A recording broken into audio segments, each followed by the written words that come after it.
नमस्कार दोस्तों, स्वागत करते हैं आपका in this report and analysis में। तो चलिए बात करते हैं। आरबीआई ने इंडिया की जीडीपी ग्रोथ प्रोजेक्शन को 2024 टू 25 के लिए 7.2% तक बढ़ा दिया है। रिजर्व बैंक ऑफ इंडिया ने अपनी जीडीपी ग्रोथ प्रोजेक्शन को 7% से बढ़ाकर 7.2% कर दिया है, क्योंकि प्राइवेट कंजप्शन बढ़ रही है और रूरल एरियाज में डिमांड रिवाइव हो रही है। आरबीआई गवर्नर शक्तिकांता दास ने कहा कि नेशनल स्टैटिस्टिकल ऑफिस यानी एनएसओ के एस्टिमेट्स के मुताबिक 2023 टू 24 में इंडिया के रियल जीडीपी ग्रोथ 8.2% पर है।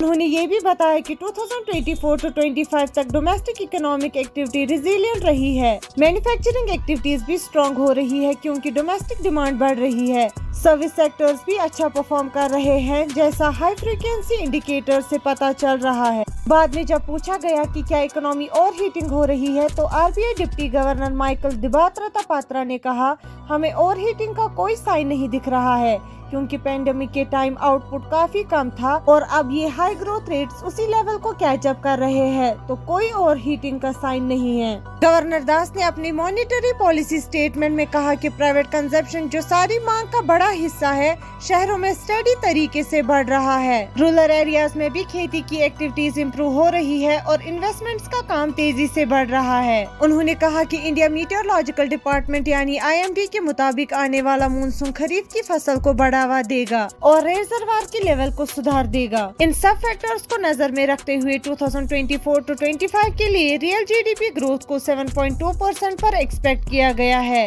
रिस्क भी बराबर है, गवर्नर दास ने कहा। उन्होंने बताया कि बैंकों और कॉर्पोरेट्स की अच्छी बैलेंस शीट, सरकार का इंफ्रा का investment thrust, high capacity utilisation और बिजनेस ऑप्टिमिज्म से इन्वेस्टमेंट का काम अच्छा रहा है। फॉरेन डिमांड को भी वर्ल्ड ट्रेड के बेहतर मौके से मदद मिली, गवर्नर ने कहा। डेवलपमेंट्स में ग्रोथ और इन्फ्लेशन के मामले हमारी उम्मीदों के मुताबिक ही हो रहे हैं, उन्होंने नोटिस किया। जब 2024 टू 25 के लिए एक्सपेक्टेड जीडीपी ग्रोथ 7.2% साबित होती है, तो ये 4 साल से ज्यादा 7% या उससे ज्यादा ग्रोथ की चौथी समानता होगी। ग्लोबल इकोनॉमिक ग्रोथ के बारे में दास ने कहा कि ग्रोथ 2024 में अपना रफ्तार बनाए रख रही है और वर्ल्ड ट्रेड में रिबाउंड का सपोर्टर है। ग्लोबल इन्फ्लेशन भी कम हो रही है, लेकिन इस सफर के लास्ट स्टेप में मुश्किल हो सकती है। सेंट्रल बैंक स्टेडफास्ट है और डेट के आधार पर ही इन्फ्लेशन से लड़ रहे हैं। मार्केट का विश्वास भी डेटा और सेंट्रल बैंक की कम्युनिकेशन के साथ टाइमिंग के अनुसार बदल रहा है, गवर्नर ने कहा।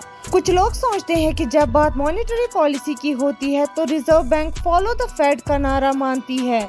मैं बिल्कुल साफ तौर पर ये कहना चाहता हूँ कि जब भी हम देखते हैं कि धूप बढ़ रही है या फिर दूर की दिशा में बदल रही है, तब हम खुद को लोकल मौसम और पिंच की सिचुएशन के अनुसार तैयार करते हैं, गवर्नर दास ने कहा। दूसरे शब्दों में उन्होंने कहा, जब भी हम गौर करते हैं फॉरेन इकोनॉमीज की मॉनेटरी पॉलिसी का असर इंडिया के बाजार पर, तब भी हमारे कदम खास रूप से डोमेस्टिक ग्रोथ, इन्फ्लेशन कंडीशंस और आउटलेट के अनुसार डिटरमाइन किए जाते हैं। हमारे साथ जुड़े रहने के लिए शुक्रिया। मिलते हैं अगले वीडियो में, तब तक के लिए अपना ख्याल रखिएगा।